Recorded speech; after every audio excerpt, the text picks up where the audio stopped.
దేశంలో మహిళలపై పెరుగుతున్న దాడులు బాధాకరమన్నారు ఎల్ఓపీ నేత రాహుల్ గాంధీ. బెంగాల్లో జూడా రేప్ అండ్ మర్డర్ను తీవ్రంగా ఖండించారు. నిర్భయ లాంటి కఠిన చట్టాలున్నా అత్యాచార ఘటనలు పెరగడం ఆందోళన కలిగిస్తోందన్నారు. మోదీ హయాంలో దేశంలో నిరుద్యోగం విపరీతంగా పెరిగిందన్నారు ఏఐసీసీ ప్రెసిడెంట్ ఖర్గే.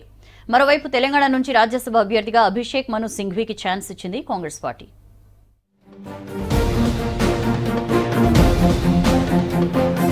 కోల్కతాలో junior doctor rape and murder ఘటనతో యావత్ దేశం ఉలిక్కిపడిందన్నారు ఎల్ఓపీ నేత రాహుల్ గాంధీ. ఈ అమానుష చర్యతో డాక్టర్లు, మహిళల్లో అభద్రతా భావం పెరిగిందన్నారు.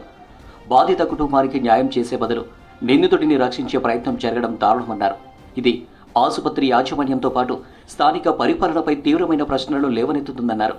మెడికల్ కాలేజీ లాంటి చోట్లే డాక్టర్లకు భద్రత లేకపోతే తల్లిదండ్రులు తమ కూతుళ్లను బయటకు ఎలా పంపిస్తారని ఆవేదన వ్యక్తం చేశారు రాహుల్.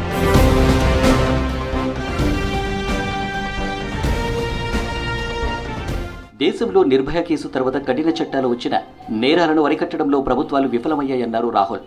హాత్రాస్, ఉన్నావ్, ఖతువా నుంచి కోల్కతా ఘటన వరకు నిరంతరంగా మహిళలపై దాడులు పెరుగుతూనే ఉన్నాయన్నారు. బాధిత కుటుంబానికి కాంగ్రెస్ పార్టీ అండగా ఉంటుందన్నారు.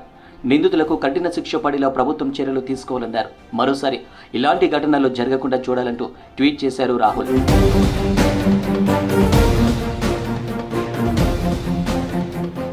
మోదీ సర్కారులో యువతకు నిరుద్యోగం అతిపెద్ద శాపంగా మారిందన్నారు ఏఐసీసీ ప్రెసిడెంట్ మల్లికార్జున ఖర్గే. మహారాష్ట్రలో కేవలం 1257 ముంబై పోలీస్ కానిస్టేబుల్ పోస్టులకు 1,11,000 మంది మహిళా అభ్యర్థులు దరఖాస్తు చేసుకున్నారు. వారిలో చాలా మందిని రాత్రంతా రోడ్లపైనే ఉండిపోయారని తెలిపారు.